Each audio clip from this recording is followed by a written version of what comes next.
it's mainly through friends and family, because everyone has their own taste. We have 10 people, 5 might like it, 5 might not.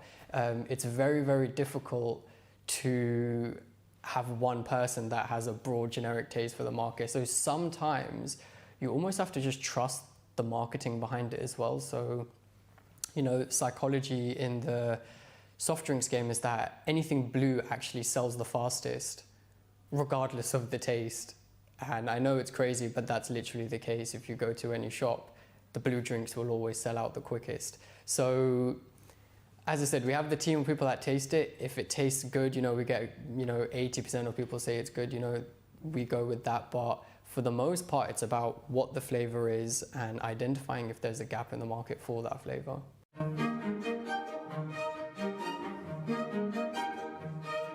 Yeah, so the challenges were, the biggest challenge was manufacturing this product. Even though, you might think it's simple, but the plastic PET body that we have on the can is extremely, extremely difficult to manufacture on just standard machinery. All the sensors needed changing. So that's why we actually moved to Bradford. So I moved from London to Bradford to set up a factory, which was the hardest thing I've ever done in my life. And I made so many mistakes along the way, and it's just those mistakes is what just substantially increased my knowledge. So I understood the process inside out. I lost loads of money going to Bradford and working in that factory, but the knowledge that I gained is the reason why I'm able to be in the position that I am now, also exporting to, 8 countries.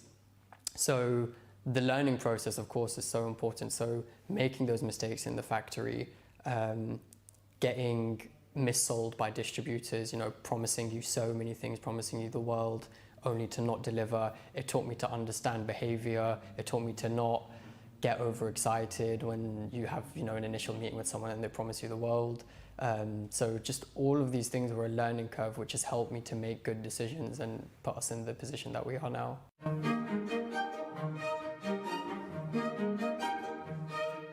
I don't think there is a single answer to that. I think firstly what I do is I like to understand who I'm talking to, because you have very different types of people,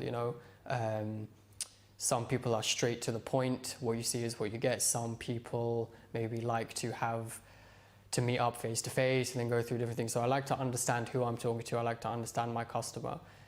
If I notice that they are asking a lot of questions and there's not really any commitment, I almost give them less attention, which is something that I have realized. I will still answer them, but I will know that, especially in my industry, the ones that don't just, snap it up, I've realized the common trend that they never actually end up buying in the end. So closing a deal is so different in so many different industries. So within my industry, it's more so if someone likes it, they're going to take it straight away.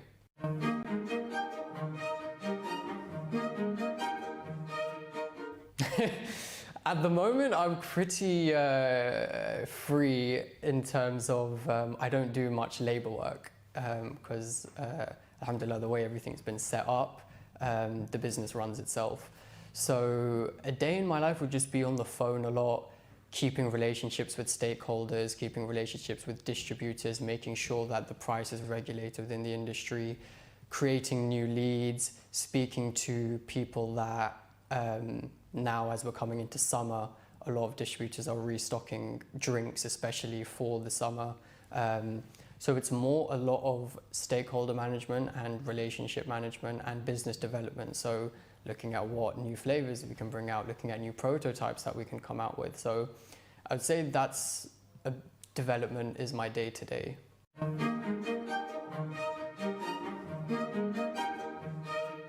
I don't think I have a number in mind that I set to achieve. I think it's more so about having a business that is a business, so one that I'm not working in it, I'm working on it. Because in the factory, when it was those days, I guess everyone has to start somewhere, but I was 100% inside my business. I could only manage, a few relationships. Now I'm managing way more. So yeah, it's very important that I keep working on the business.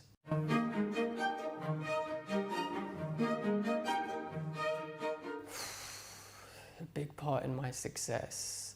Yeah, I would say, so I started the business with one of my best friends. He's no longer part of the business. He gave me the initial confidence to be like, let's just do it. Whatever happens, happens. And then after that, we actually met some investors that have, they're now my business partners, so they've invested in the business.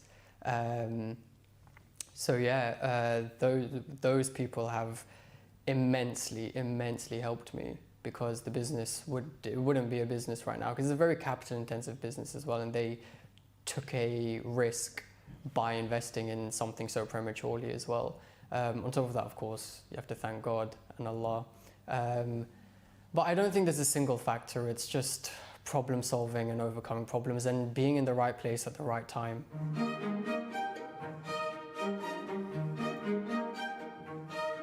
I would say there is no such thing, and I know you've heard this so many times, there is no such thing as get rich quick. It takes hard work, dedication, and perseverance. There is absolutely no such thing as getting rich quick. If you have an idea, make sure you research it properly. Don't just convince yourself that because you've thought of it, it's going to work. Make sure you do all your risk analysis and everything you need to do, and take advice from people. And then on top of that, if you do plan to go ahead with it, you have to give it your all, because what you put in is what you get out.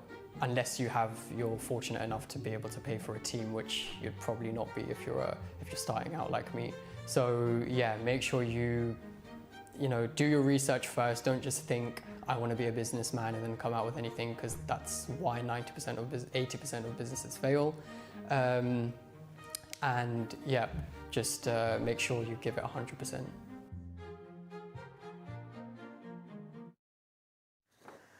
Right, welcome back to Salaam Britain. What an interesting 2 interviews in Entrepreneurs Unlocked. Yeah, there's a lot to learn from there. There is so much to learn, and you know what I find amazing is that both of them came with such different challenges and such different products, yet they were resilient and they continued, and look at where they are today, mashallah. Yeah, alhamdulillah. Inshallah, obviously, there's much more barakah in both their businesses. Ameen. And talking of resilience, who watched the match last night? Taslima, tell me you were awake.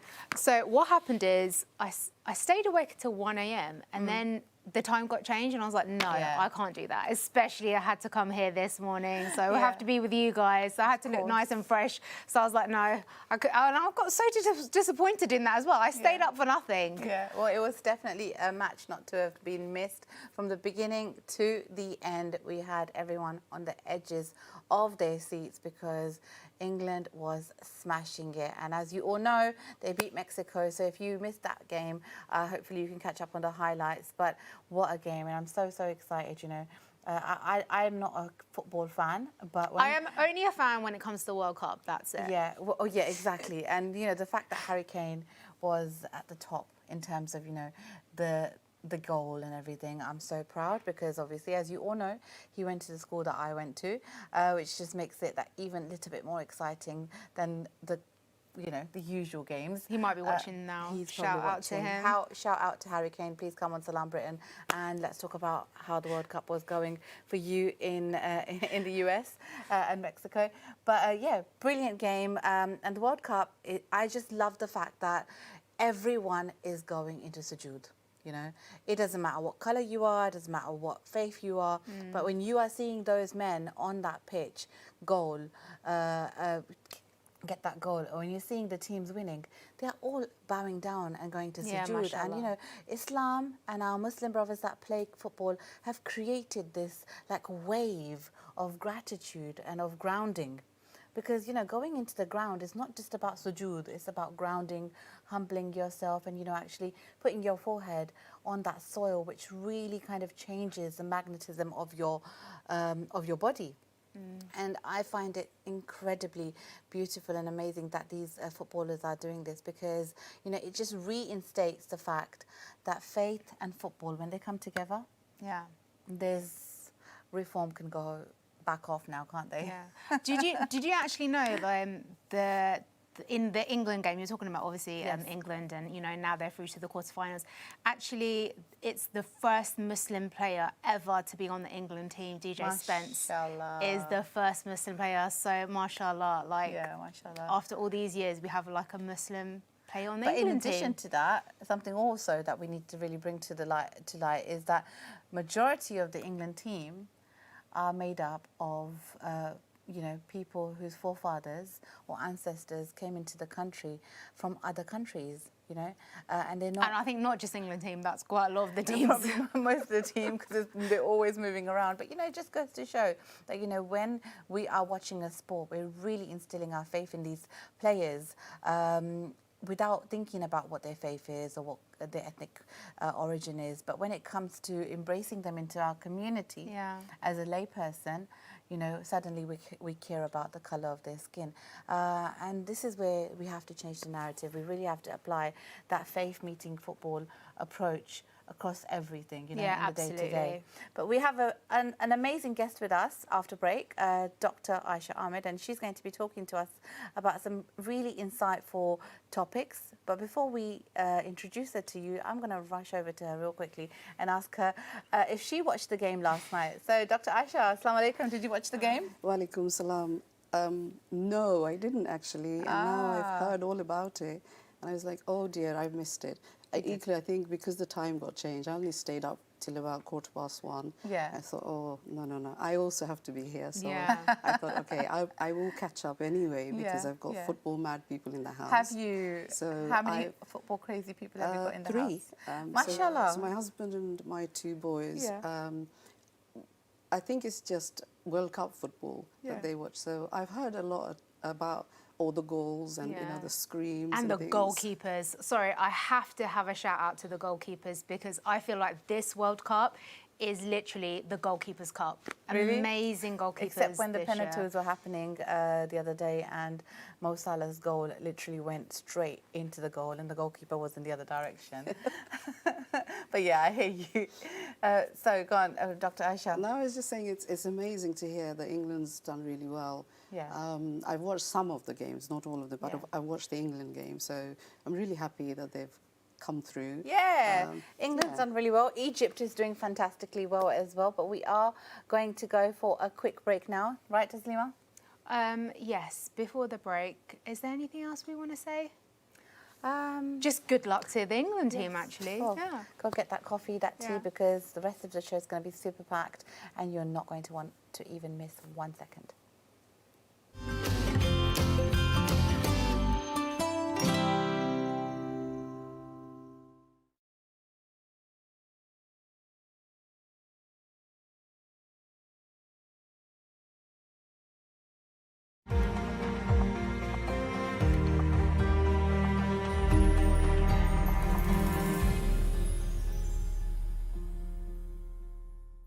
Nida Trust presents the National Muslim Teachers Awards 2026.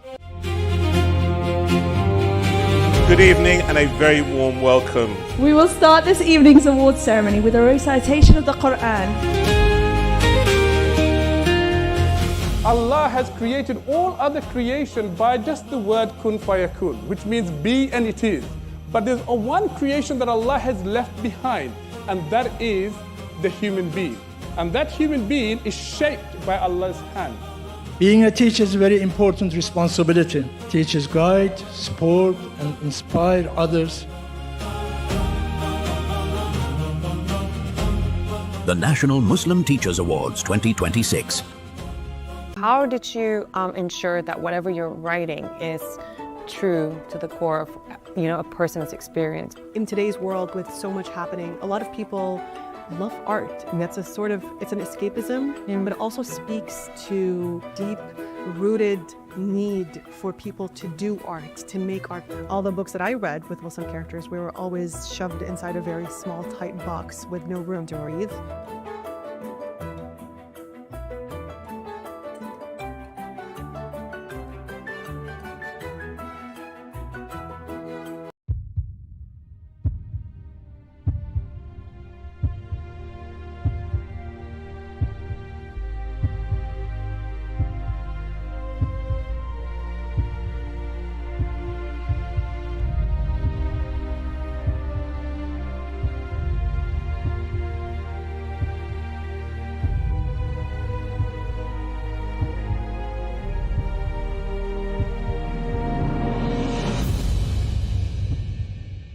classed as genocide several years ago, bringing little justice or solace to those seeking to bury loved ones.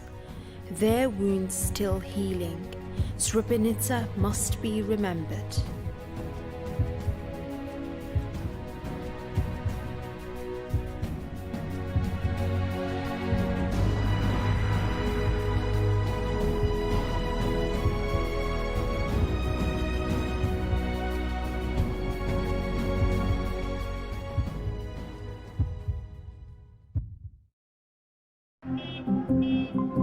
The UN framework for Bosnia and Herzegovina no longer seems to be relevant. Charges are genocide, crimes against humanity, war crimes, and violations of the Geneva Conventions. These crimes were a culmination of the accused's determination to cleanse eastern Bosnia, to ensure the Serb state that he envisioned. I feel like the Bosnian community have been forgotten. Do you see any similarities with what's going on in Palestine and what happened 30 years ago here in Srebrenica? The Muslims are the problem for somebody. Why? You can't even take it all in. You can't even see the names all the way to the end. It's unimaginable.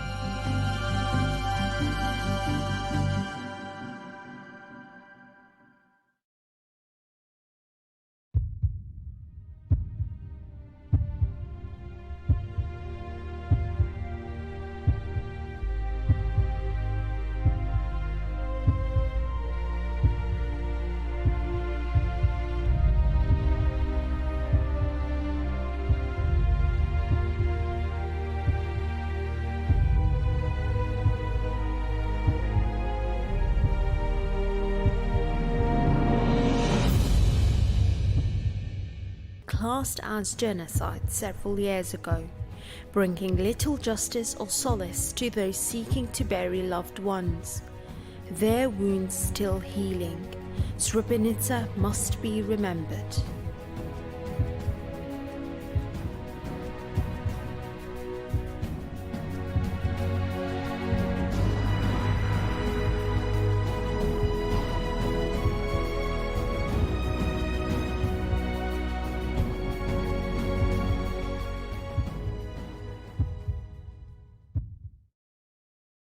Assalamu alaikum. We are here today to celebrate the launch of the Amir Abdul Qadir Al Jazairi program.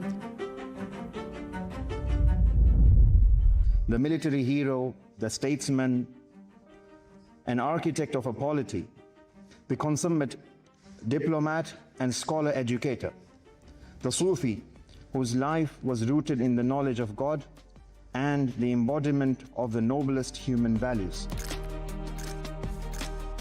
He's everything that could embody today's Algeria, and he's still and always will remain a great example for future generations of Algerians and of Muslims and non-Muslims across the world. A figure who has been inspirational, not just to Algerian nationalism, and has had that role for a good century and more, but also to French imperialism.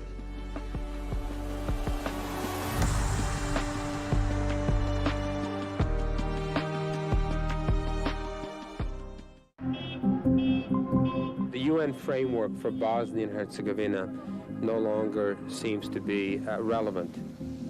Charges are genocide, crimes against humanity, war crimes, and violations of the Geneva Conventions. These crimes were a culmination of the accused's determination to cleanse eastern Bosnia, to ensure the Serb state that he envisioned.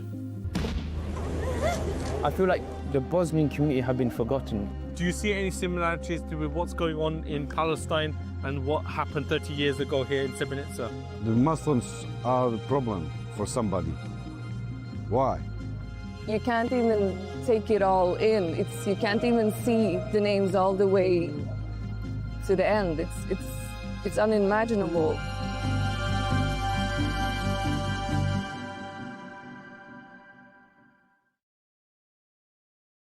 Nida Trust presents the National Muslim Teachers Awards 2026.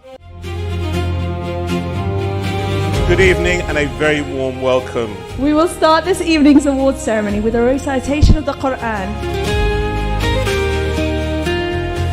Allah has created all other creation by just the word kun fayakun, which means be and it is.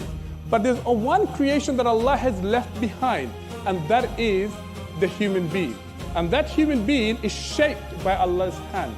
Being a teacher is a very important responsibility. Teachers guide, support, and inspire others. The National Muslim Teachers Awards 2026. Five Pillars is not just any ordinary game show. It's a unique platform to deepen our understanding of Islam and strengthen our connection with our faith. I'm going to win. 50 points. Give that to me. Oh my God, I don't know. Pass. Pass as well. The losing team out that way.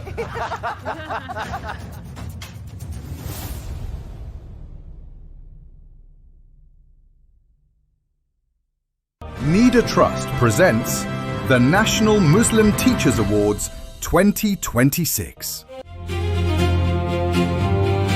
Good evening and a very warm welcome. We will start this evening's awards ceremony with a recitation of the Quran. Allah has created all other creation by just the word kun fayakun, which means be and it is. But there's one creation that Allah has left behind, and that is the human being. And that human being is shaped by Allah's hand. Being a teacher is a very important responsibility. Teachers guide, support, and inspire others. The National Muslim Teachers Awards 2026.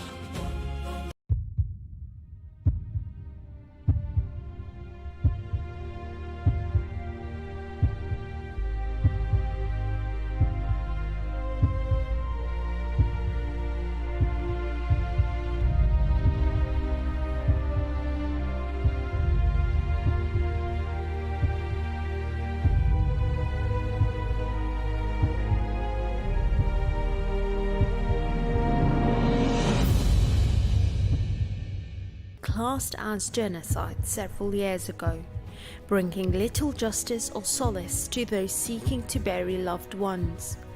Their wounds still healing, Srebrenica must be remembered.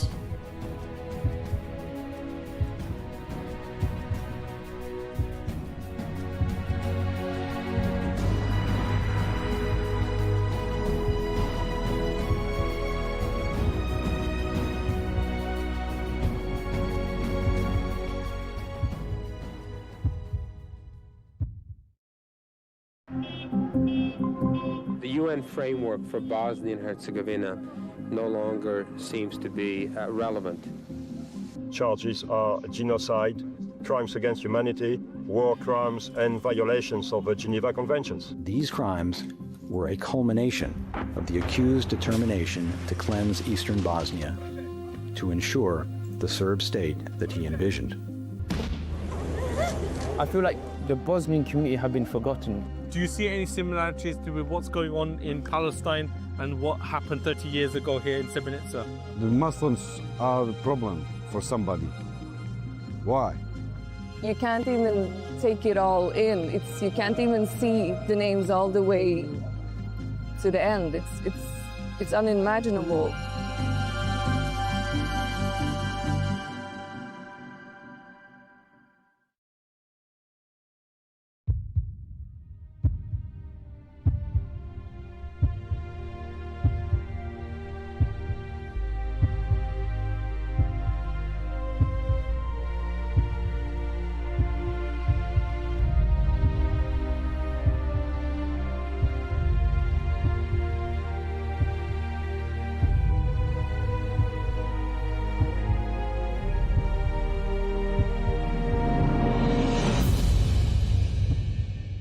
Classed as genocide several years ago, bringing little justice or solace to those seeking to bury loved ones. Their wounds still healing, Srebrenica must be remembered.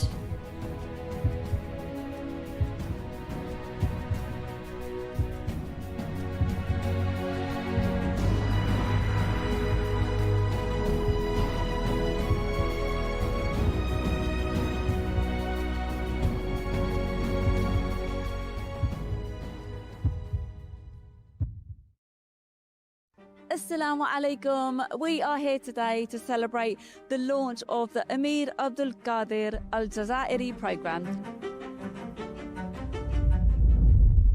The military hero, the statesman, and architect of a polity, the consummate diplomat and scholar educator, the Sufi whose life was rooted in the knowledge of God and the embodiment of the noblest human values.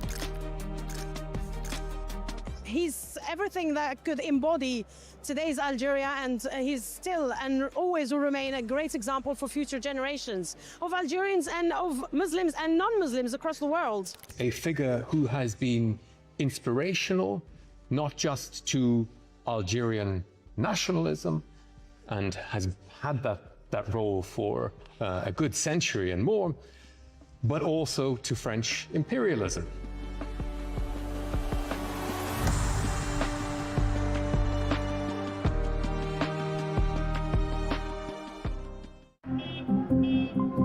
The UN framework for Bosnia and Herzegovina no longer seems to be relevant. Charges are genocide, crimes against humanity, war crimes, and violations of the Geneva Conventions. These crimes were a culmination of the accused determination to cleanse eastern Bosnia, to ensure the Serb state that he envisioned. I feel like the Bosnian community have been forgotten. Do you see any similarities with what's going on in Palestine and what happened 30 years ago here in Srebrenica? The Muslims are the problem for somebody. Why? You can't even take it all in. You can't even see the names all the way to the end. It's unimaginable.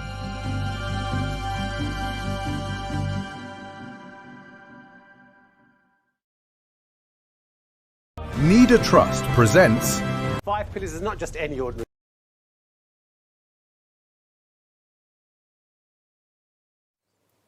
Assalamu alaikum and welcome back to Salaam Britain. What a wonderful morning we have planned for you ahead. Now, you already had a glimpse of Dr. Aisha Ahmed a short while ago before the break. She is the founding director of Asha Consulting, registered social worker, researcher and educator with over 37 years of experience in safeguarding, child protection and social care. Dr. Ahmed's research focuses on domestic violence and experiences of Bangladeshi women in the UK.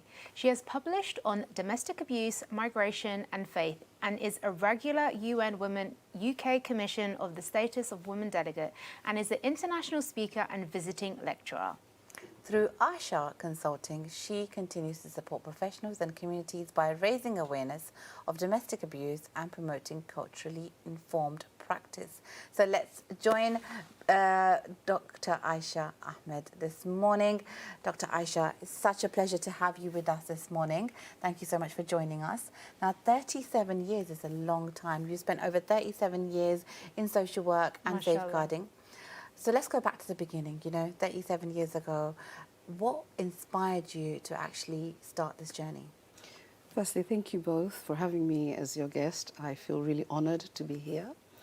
In terms of what inspired me, I think I have to say initially it was my dad who inspired me, because he raised daughters saying that he feels that a daughter can do anything a son can do. Alhamdulillah. And my dad was a very inspiring person.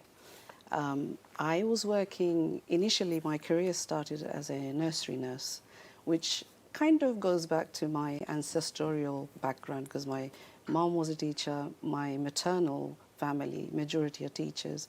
So by nature I thought, oh, my life is going to be in teaching. But I wasn't really comfortable. I did that for a little bit and then went into doing community work, which is where I thought I could make a lot of difference in terms of helping people who really needed the support. Having done that, I thought I was making a difference, but a very tiny, tiny difference to women who were coming into the centre. I thought, what else can I do? Luckily, at the time, the local authorities were recruiting social workers, unqualified social workers. This was a part of a Home Office initiative. So I applied. I asked my dad, and I wasn't aware of the concept of social work and what they do. So I asked my dad and said, what should I do? Because it's a statutory role. And he was like, just go for it, just go for it. So I applied, not kind of expecting to hear. And then I heard, and I was offered in 2 different, because in my days, when we started social work, it was neighborhoods. So I started applying to 2 of the neighborhoods, and I got in, to my surprise. So my social work journey started almost unplanned. I had no intention of going into social work. And once I got into social work, I was like, okay, this is challenging, but also rewarding at the same time. I was looking at lots of people who had many layers of difficulties. And as a Bangladeshi social worker, those days were also challenging because people in the community didn't know what social work was. There was a concept of myth around social work. You know, social workers come and they take the children away, they don't help. So there was always a guard up by parents. And it's not just South Asian community, it was all communities, minority communities. So we had a whole group of people who started, and our job initially was to break down some of those barriers and some of those understanding. And I chose, at the time we started as a generic social work team, so you worked with elderly people, you worked with children and safeguarding. Towards sort of like in the 90s, I decided that I wanted to be in the children's services and safeguarding. And my journey started there.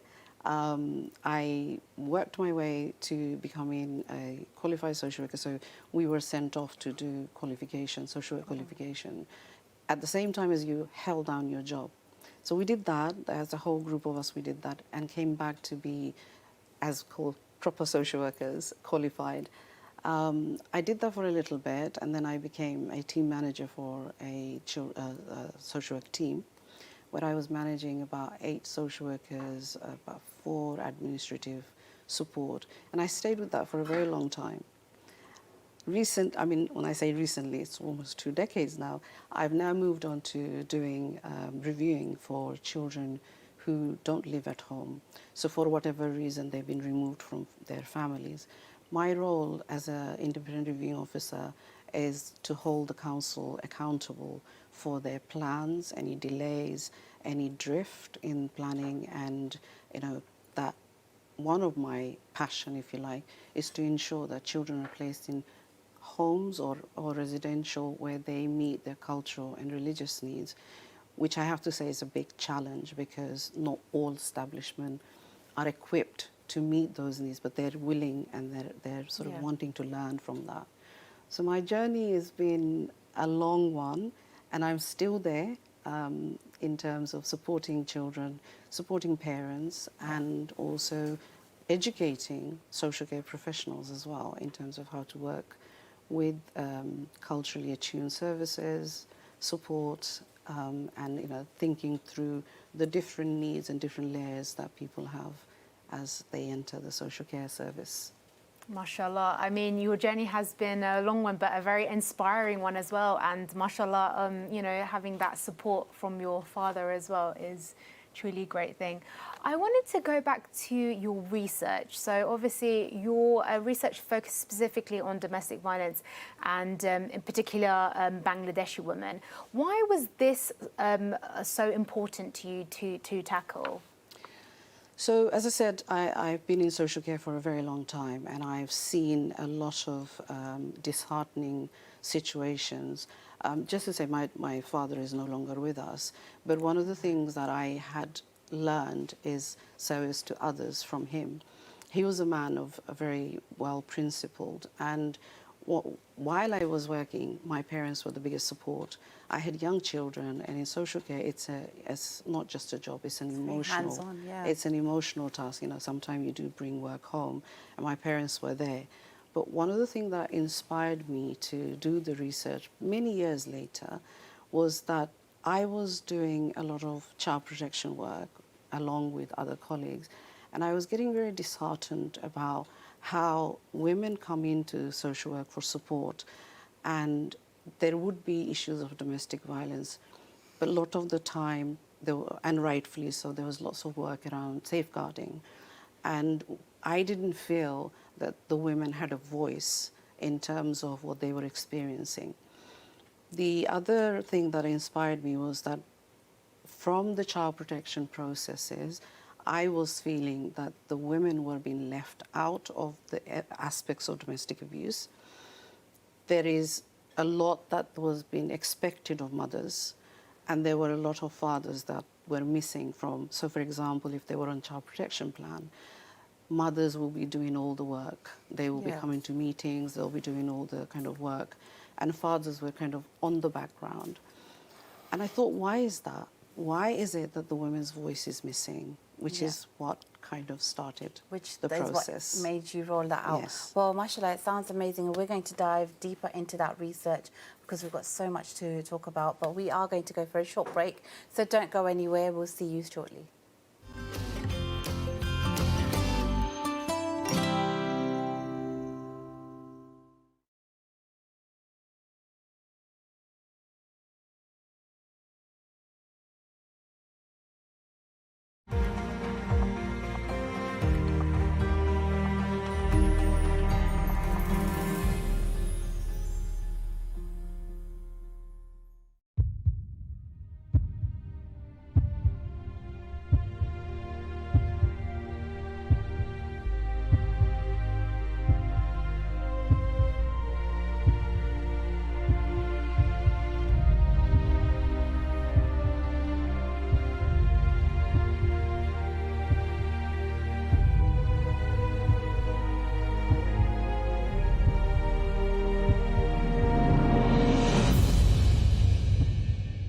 Classed as genocide several years ago, bringing little justice or solace to those seeking to bury loved ones. Their wounds still healing, Srebrenica must be remembered.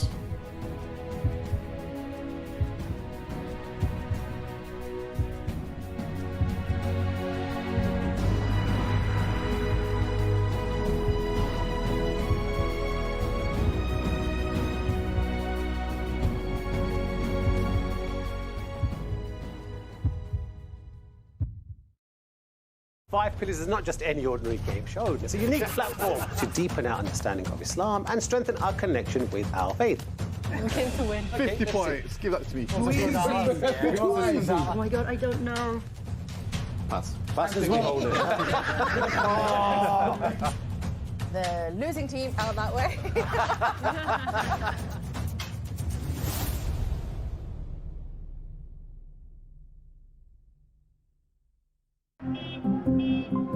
The UN framework for Bosnia and Herzegovina no longer seems to be relevant.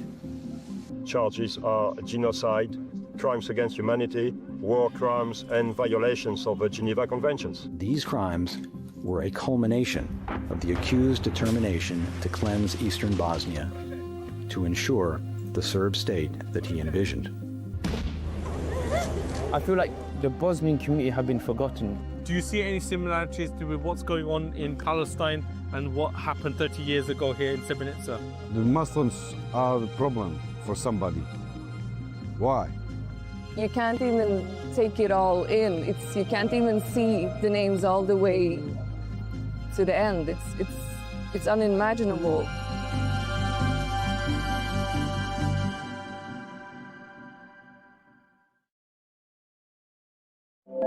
Islam Channel, your gateway to the world of Islam. Inspiring, informing, entertaining. On TV, online, on our brand new state-of-the-art apps. With original content for a Muslim audience and inspirational Islamic programs from all around the Muslim world. Watch live, watch offline, create your playlist, watch across all devices. Download now from wherever you usually get your apps. Islam Channel. Watch anytime, anywhere. How did you ensure that whatever you're writing is true to the core of, a person's experience? In today's world with so much happening, a lot of people love art, and that's it's an escapism, but it also speaks to deep rooted need for people to do art, to make art. All the books that I read with Muslim characters, we were always shoved inside a very small, tight box with no room to breathe.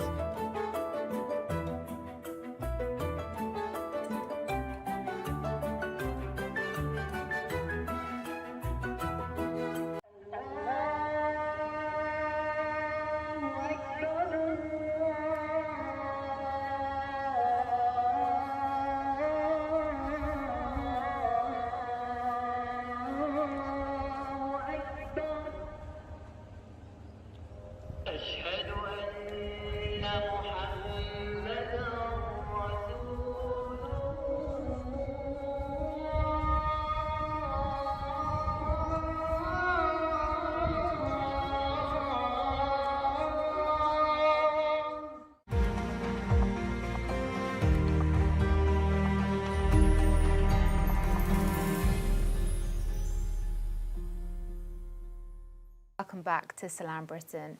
Now, just before the break, we were having a discussion with Dr. Aisha Ahmed on domestic violence issues. So let's continue the discussion again. So first of all, thank you again for your time today. You just talked briefly about the break, about obviously your journey, how you got there, and your research, obviously, and your particular interest in researching in Bangladeshi community. Now, one of the things is obviously you mentioned earlier in the conversation about how social work, you know, is seen like as a taboo in certain communities, and you know, social workers are there obviously not to help but more as a hindrance. How is it that you can help to break through into these communities and obviously overcome these challenges, what people face obviously in seeking support in this area? I think it has taken a very long time and very dedicated people in social work who come from those communities. As I said, it wasn't easy. You have to build trust with people, but at the same time we have a job to do, and that we are legally binded and it's a statutory job. So we do have to have that kind of element of clarity for parents. Understandably, parents and young children were very keen not to work with South Asian or Asian social workers for a very long time. This is slowly evolving. There is still the resistance, but I think it's evolving because the reason it's evolving is that they can see the difference we've made. You know, we've, as a team of social workers who got in the sort of 80s and early 90s, we've had to endure a lot as well, where we were sort of often refused. So parents would say, I don't want a Bangladeshi social worker, or young people would say, I don't want a Bangladeshi social worker because people gossip, people know. But also there was an issue about trust. Can we trust them? Can we trust them to be able to support us? And I think it was hard to break those down and to say to people, we are there to help you, guide you. And we brought in that cultural aspects of understanding culture, differences. And we do this work even now. I suppose it's greater now under all the circumstances that people are facing in the communities. I think because we were there honestly and genuinely wanting to help, that helped a lot, and parents slowly started trusting. And I think that's how we broke into the community. Still, there are a lot of work to do, and I think there's still a lot to understand about social care and social work and how that can make an impact for betterment of people. Sounds like a lot of hard work and a lot of effort, and you know, you've put in so many years into changing that narrative. So you know, first of all, I think I just want to say thank you for attempting and then actually succeeding, mashallah, because we know how hard it is for our sisters out there that are victims of domestic abuse, that are victims that don't have a voice, and you know, for them to open the door to a sister who they can trust and confide in, who understands their language, understands the cultural barriers and the faith barriers that they are literally buried under, and to kind of be their saviour. You know, you are their knight in shining armour, mashallah. It's incredible. I feel so proud. And, you know, having experienced that kind of, you know, environment in my life as a child, you know, I cannot I cannot thank you and be grateful enough that it's people like you that came about in the 80s and 90s and changed that narrative for women that were really struggling, mashallah. So, you know, hats off to you on that. But let's talk about Asha, you know. Such a beautiful name, you know. And for all our viewers who don't understand the South Asian languages, you know, Asha in Bengali and Urdu and in Hindi means hope. And that's exactly what Sister Aisha Ahmed is bringing to the table. She's bringing hope. She's bringing a change in a narrative that needed challenging and had to change. So let's talk about Asha. Let's go back, God knows how many years when it first started. What prompted you to create Asha Consulting? So I think I need to take a little step back in terms of, so my research was, as I said, on the back of my experience as a social worker and what I was observing, and I wasn't really happy about that. So I thought, what can I do that would be backed up with evidence? Because I think often we talk about domestic abuse, we talk about all the other needs of the community, but we don't really have evidence to suggest that it happens to that degree. So that kind of led me to my own research. Now, going into my research, it again was extremely difficult. One of the barriers was that women didn't want to speak. And I followed some of the women for over 6 years to be able to just open up and speak to me and to agree to be, even though anonymized, agree to speak to me. The sample size was, you know, we started off very big and it just dwindled. So finally I managed to, and obviously COVID hit us, and that added another 2 years. And is that because you were coming across women that didn't want to speak, and also they didn't want to press any kind of charges or do any kind of complaints because of what other people would say? I think there is a combination of that. There's, culturally, you know, we as Asian children growing up, we are told, don't disclose your home affairs to other people. And that concept is growing with us. And I think initially also the other dilemma was that if I speak, there's twofold, isn't it? If I speak, then I'm criminalizing my family member. Do I really want to do that? And the other bit is, if I said it, would anybody believe me? And the concept of marriage, you know, in Islam and in cultural aspects, you have to sacrifice. And I think lots of the women that I eventually did speak about, they were very clear that part and parcel of their marriage was to be in the marriage and make it work. So those were some of the dilemmas. There's quite a long list.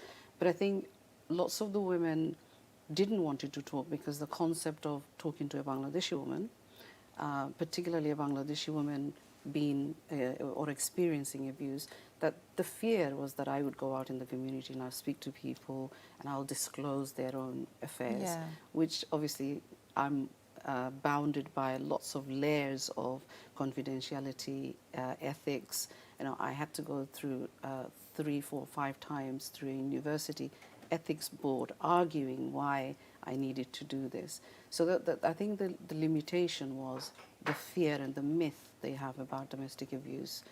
And that limited lots of people. So in terms of coming back to your question, Asha was part of ending my research and beginning of what I see as a hope.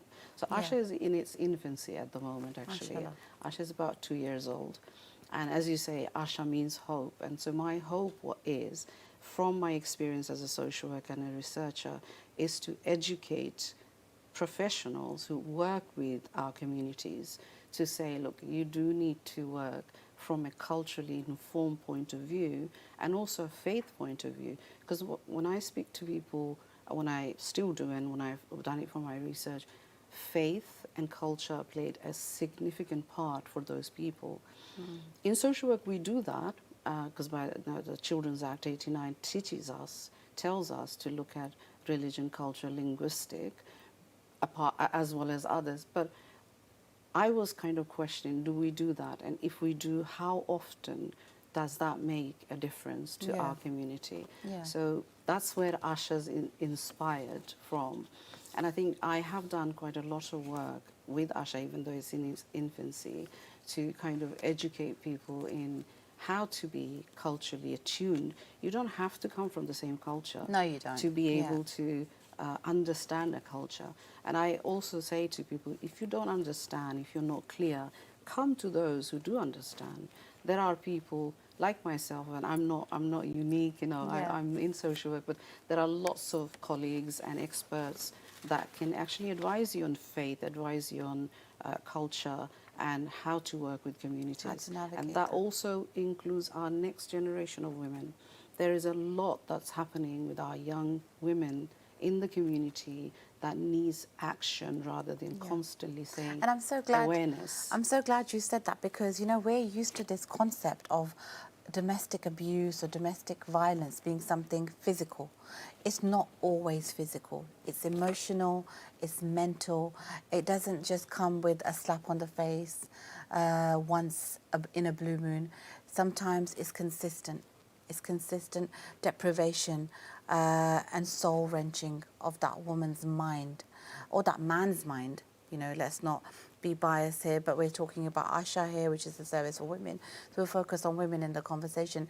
But it's that soul-depriving, constant abuse, which is not physical. You know, you can't see the scars, but you can feel them inside you. And I think this is something that we often misconstrue, and we assume that, oh, is she being hit? You know, does she have a bruise? Does she need safeguarding from physical violence? But it's not always the case. And when you mention young girls nowadays, this is where I was coming in, because obviously I do a little bit of social work myself, and I'm finding that the narrative and the concept of domestic abuse for the now generation is a completely different narrative to what it was in the 80s and 90s, you know? Of course, and I think you've kind of pointed out the obvious that people come with. Lots of women who are victims will also say, if he hasn't hit me, then how can that be abuse? Yeah. Domestic abuse is lots of incidences of control, coercion, threats. You know, it's not just physical, it's physical, emotional, psychological, economical, as well as now faith-based abuse. One of the things that I struggled with when I was speaking to women was very much that. When I said, you know, they would describe a lot of coercion, and in some of our communities, coercion, I think, from my point of view, is the biggest, because they accept it a part and parcel of marriage, extended living, family And they throw the arrangement. faith into it. And they you know? throw faith like into an it. obedient wife wouldn't Yes. say this, so an Yeah. obedient wife wouldn't do that. Sorry, carry on. So therefore, I think, you know, in terms of one other area that nobody talks about is also sexual abuse within the context of domestic abuse. Yeah. And in my interviews, even though it was a very small group of women, that came out extremely, extremely strongly, that none of the women in the beginning wanted to accept that this was domestic abuse because he didn't hit me. The other thing about younger generation is that we forget that the concept of boyfriend-girlfriend does happen, and abuse within that relationship is now criminalized, as it is with domestic abuse. And so anyone from the age of 16 and over often are victims of abuse, but that does not have to be physical abuse. Yeah. And some of the abuse that I'm talking about, coercive control, is to an extreme point, happens a lot where women don't identify it as abuse, but it can be life-threatening, it can be damaging. Yeah. It can be psychologically, lots of women have had breakdowns, but yet they won't call it abuse. Yeah, yeah. I want to focus on like the family situation, so the family dynamics. So what impact does domestic abuse have on the children, even though they might not be directly targeted themselves? So research with children who experience domestic abuse is very clear. Even if children are not at home and abuse happens between the mother and the father, children do know that it's happened because they live the aftermath of the abuse. They see bruises, they hear their mothers.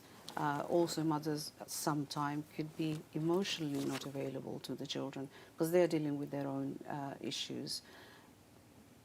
children are victims, and the law has now agreed that children are also victims of domestic abuse.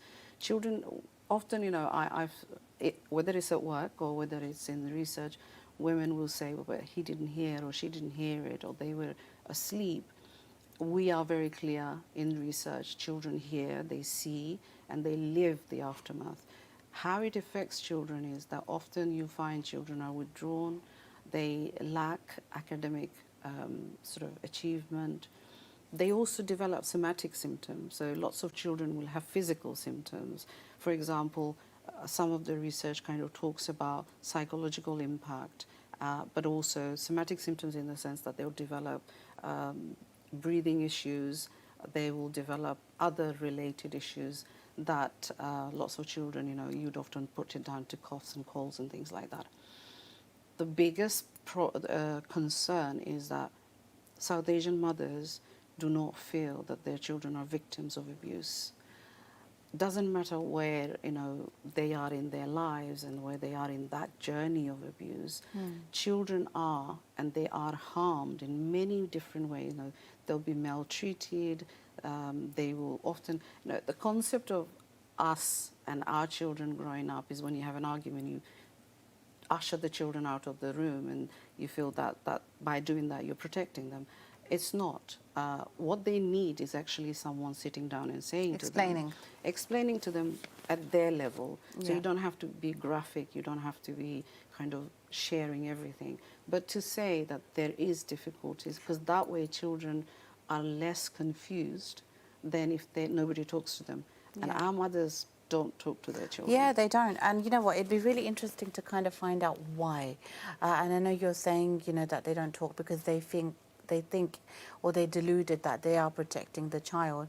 But, you know, maybe there's something deeper, maybe the fact that it hurts them to admit that their child is harmed in that domestic abuse, whatever that abuse may be. Or whatever form it may have taken. But look, Dr. Aisha, I would love to sit here and talk to you for hours. This is a topic close to my heart, something I, you know, really kind of get my fingers and hands dirty in as well when it comes to helping. And mashallah, you're doing incredible work. Taslima and I are so privileged to have you in the studio with us this morning. And we look forward to you coming back again. Now, with our audience, you know, if they know anyone, if they'd like to seek support, where can they go? How can they find your services?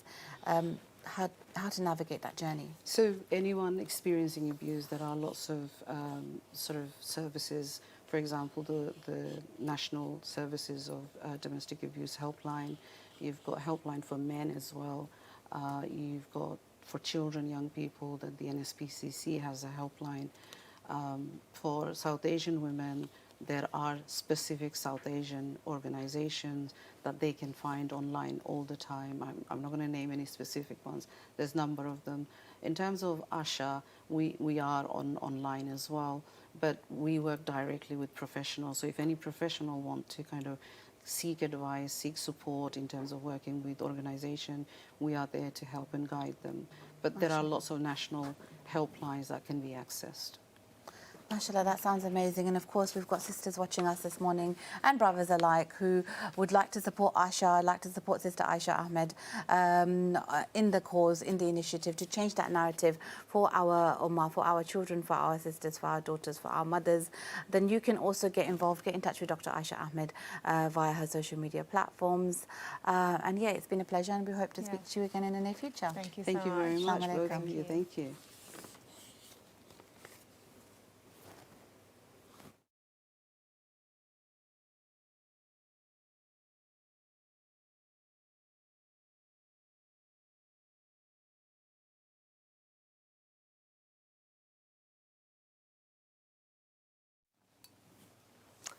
Well, that was a very insightful and informative discussion. Now on to something hopefully you can all take from this lunchtime or maybe even dinner time. It's over to the kitchen with our chef, lovely chef today. Assalamu alaikum. What have you got prepared for us this morning? Assalamu alaikum. Nice to be here again. It was quite a heavy subject, and mine is completely in juxtaposition, really, really light, and the nicer side of life, which is food. Who doesn't love food? And when I walked in, the first thing that they said to me, I'm really hungry. I said, good, let me feed you. So today I'm making a chickpea chaat. Now, before you say, oh, we've had chaat, there's so many different recipes for chaat. But I find this the quickest, the easiest, and I think it's one of the recipes, very rare recipes, that has no oil, so it's very healthy for you. So in my kitchen today, we just have the ingredients. Let me just go through the ingredients with you very quickly. So we have 2 tins of chickpeas. Now, people say, do you boil your own? I'm like, no, I can get the tinned ones, absolutely fine. Tinned chickpeas works really well. Got 2 potatoes, one I'm boiling in here already for the sake of ease, because this is live TV. And then we have some fresh coriander, pomegranate seed powder, which gives it a certain sour tartness to the dish, a tiny bit of chili powder we're going to have, and some cumin seeds, which I've ground down to make a cumin powder, and some chili flakes if you like it extra hot, and then some salt. I am a huge fan of pink salt, and I think it's really good for you. It has really good healing properties, but do your own research. I love it, and once you've tried it, honestly, you'll love it too. You know, when you've had salty food and you get that really sort of thirsty feeling afterwards, you don't tend to get it with pink salt. And then some lemon juice. Now, listen, please don't judge. This is a very rare time that I actually use non-fresh. So I was looking for lemons in the kitchen this morning, running around, but I was watching the football, so I was late up this morning, rushing around, couldn't find a lemon. So I'm using this fake lemon. Actually, this is it looks like a lemon. I think it tastes like a lemon. So it looks like a lemon. Looks like a lemon. And you already won me over when you said no oil, because I don't know anything, especially with those type of recipes that have no oil, because I actually don't have any oil in any of my cooking. Really? Zero. I love oil. Even eggs, I don't cook with oil. Really? I don't even spray the That's oil. crazy. Yeah, literally. Actually oil crazy. free. Wow. I'm shocked. I'm shocked. I need oil in my life. Like in my body, I need good omega oils, you know, like avocado and coconut and olive. Like, how can you live life without oil? No, this is I don't another like conversation. any, We need to do a whole segment oily on this. food or anything like that. Everything grilled, everything fresh, raw. Wow. Right. All right then, Parveen. Let's carry on with your oil-free food. Okay, listen, you do need some oils. I agree with you, Tareem. You need the good fats. I mean, do your own research, but as I said, women of a certain age, I need my avocado or my coconut oil. But this recipe has no oil. Here we go. It's as quick as this. If you put the timer on, I can do it in 5 minutes. The first thing I want to do I'm going to make you do it in 3 minutes. Oh my goodness, 3 minutes. In here, I've got a potato. Now, oh, listen, live TV. Don't need to peel the potatoes. A lot of the goodness is in the skin, but I want to show you it's all about the size of the potato. I want you to cut it into 1 centimetre pieces. So slice the potato, and then for ease of cutting, don't chop and don't push. Use a knife at an angle, and if you do that, you'll find, look at that, it slices really quickly. When I'm teaching cooking, that's the first thing I teach is how to slice. And if you use the knife at an angle like that, if you're not too chefy, you find that will cut your potato really easily. So that's the potato in there. We're going to drain it, and then I'm going to flavour my chickpeas. Let those drain for a moment. In here, I'm going to add, how long have I got there in? 3 minutes and 20 I'm going to flavour it and then finish it off later on. So half a teaspoon of pink salt, literally quarter teaspoon of chili powder, quarter teaspoon of chili flakes. It's okay, you've got some time. And we don't want you to put too many chili flakes in, so... We don't cumin, and then this is my favourite thing. When I'm making this, anything jarred that's like a chutney, like a lovely flavour that makes your taste buds tingle, it's got a sourness to it. So this is pomegranate seed powder. You can use amchur powder, and if you don't I've never heard of that before. You can use lemon juice. Seed powder. Pomegranate seed powder. Yeah. And then some lemon juice. It's got a very like squeeze lemon juice. That tangy aftertaste to it. And then in here, yeah, mango powder does the same thing. Then in here, I'm going to chop some fresh coriander and chop that in, and then we'll come back and we'll finish off the dish in about, how long have I got there in? You've got about 30 seconds until break. But it's I love the pressure. I love the pressure. I don't want you to chop your fingers off. So while she is chopping her coriander, we are going to go for a short and sweet break. But we'll be back to see how that chaat is coming along. Don't go anywhere. We'll see you after the break.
Pick of the Week has returned. Come and join us each week as we showcase the best highlights from our daily programming at 5:30 p.m. every Sunday on Islam Channel. 5 Pillars is not just any ordinary game show. It's a unique platform to deepen our understanding of Islam and strengthen our connection with our faith. I'm keen to win. 50 points. Give that to me. Oh my god, I don't know. Pass. Pass as well. The losing team out that way.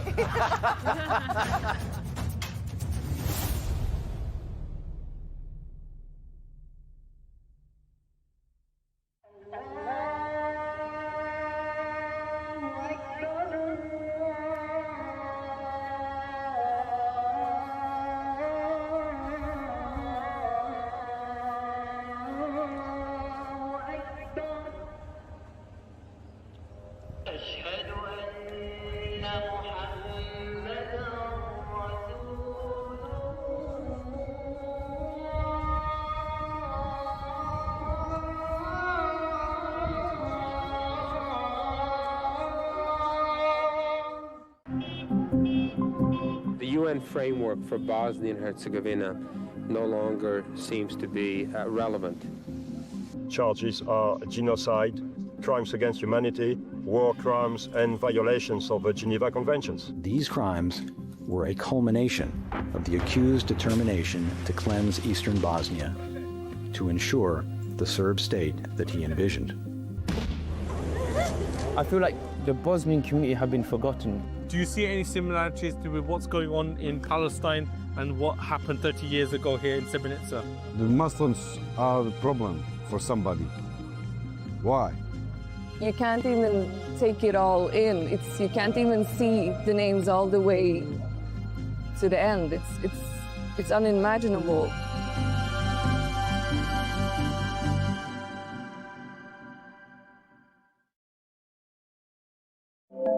Islam Channel, your gateway to the world of Islam. Inspiring, informing, entertaining.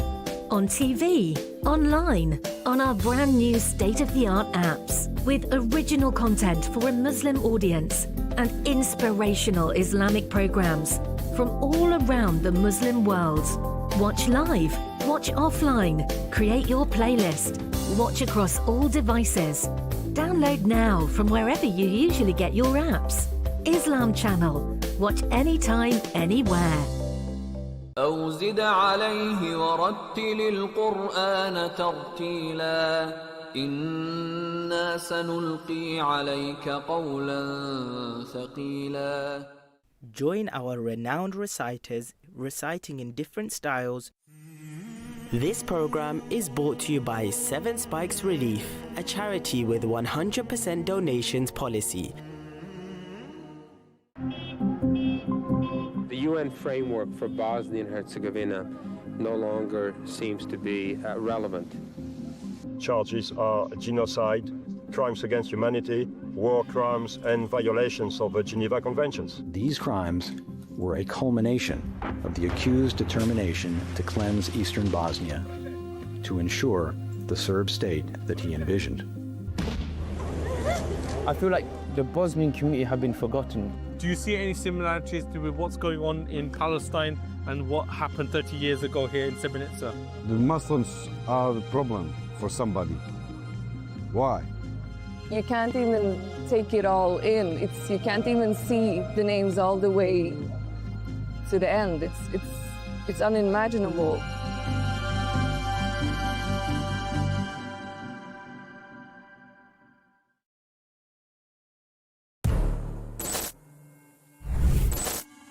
Your opportunity to challenge the status quo. You call in and set the narrative. Every Tuesday and Wednesday at 9 p.m. on Islam Channel. Islam Channel. Join us to discuss hot topics dominating the headline.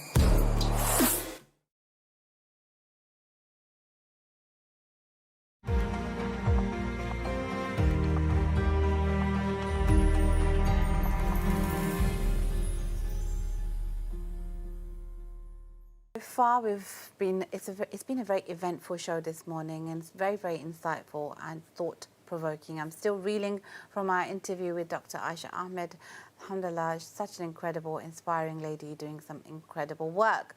But on a lighter note, we have got Parveen, the Spice Queen, in the kitchen, haven't we? Yes, Parveen. So tell us, can you just recap on the recipe again and tell us where you're up to in the cooking stage? Because we actually can't wait to try it. It's always wonderful when you have hungry participants. So to recap, we're doing a chickpea chaat, which is like a salad, and it's a summer salad because it's too hot to eat heavy food. So we are going to make the recipe with just 2 tins of chickpeas. Then I'm going to spice up the chickpeas with, which I did earlier before the break, with pomegranate seed powder, which we discussed has a lovely sour flavour, similar to mango powder. If you don't have mango powder, you can use lemon juice. Chili powder, keep it mild. I always say to everybody, use mild chili powder and use more. Don't use hot chili powder. And when we can discuss that later, but I'm a big fan of mild chili powder, using more of it than hot chili powder because it can irritate the gut. Then we've got cumin seed powder, and that's cumin seed I've roasted and ground down, and some extra chili flakes, those that like it hot. Me, I might be the spice queen, but I actually don't like it hot. I like everything just mild, you know, just enough. I always say it's a party in your mouth, not a rave. We don't want to burn our taste buds. We want to just tingle our taste buds. Yeah, then, you're like me, but I think Tareem is like, she's not hot, she's like extra hot. Are you Yeah, extra aren't you? hot? Yeah. You would be like, that's not even hot enough. Yeah. Listen, my Bengali friends, they can't eat naga, and I can eat it better than them. Wow. So we're easy on that. Now, Parveen, just tell us about, obviously, like in this extreme heat, which like most people like, you know, haven't really experienced. I don't know about you, but I'm finding it really difficult to actually eat at night, especially because I don't want to eat hot foods because I feel like I'm more hot. Is there like particular dishes, like recommendations, like for like extreme heat in the summer? What are your like go-to favorite dishes to prepare in like weather like this? I mean, like in any other culture, when it's hot, you go to hot countries, and then when you go abroad and you have like these amazing salads, the reason the salads taste so good is because it is hot. So really, you do need food to calm down your gut. So lots of milkshakes, yogurt-based recipes, and salads. And people, when I say salads, they sort of look, say, no, don't pull that face. Salads can be tasty. It's how we dress the salad that makes the salad taste good. Now, with this particular chickpea chaat, we call it chaat in the South Asian community, but you can call it a chickpea salad. It's the fact that it comes with a nice, cool yogurt dressing. And then because it's cool, you're more likely to eat more of it. I know how you feel because I just haven't eaten that much. I should be skinny, but I'm not. Anyway, so in here with the chickpea salad, what I've done is the quick tips I'm going to give you. When you are dressing the salad, you can be quite robust with all those spices and the fresh coriander. Now, if you don't like fresh coriander, you can leave it out. There is, I think, I'm not wrong, about 2 to 3% of the community, of the whole world, that thinks coriander tastes like soap. Have you heard of that? No, honestly, some people don't like. It's like I can't eat parsley that tastes like soap. So I have people when I'm teaching that don't like the taste of coriander. If you don't like the taste, leave it out. Not a problem. So those chickpeas are lovely coated in that lovely dressing, and then I'm going to add the potatoes. Now you ask, why didn't I add the potatoes first and dress the potatoes in the salad? They'll just break down because these are softly boiled, and that actually is it. Now, I've gone to so many houses and had chickpea chaat, and I have to say I am quite fussy, and I think that's not how you make chaat, but there's so many different recipes. But if you want more recipes or you've got anything to ask me, email us.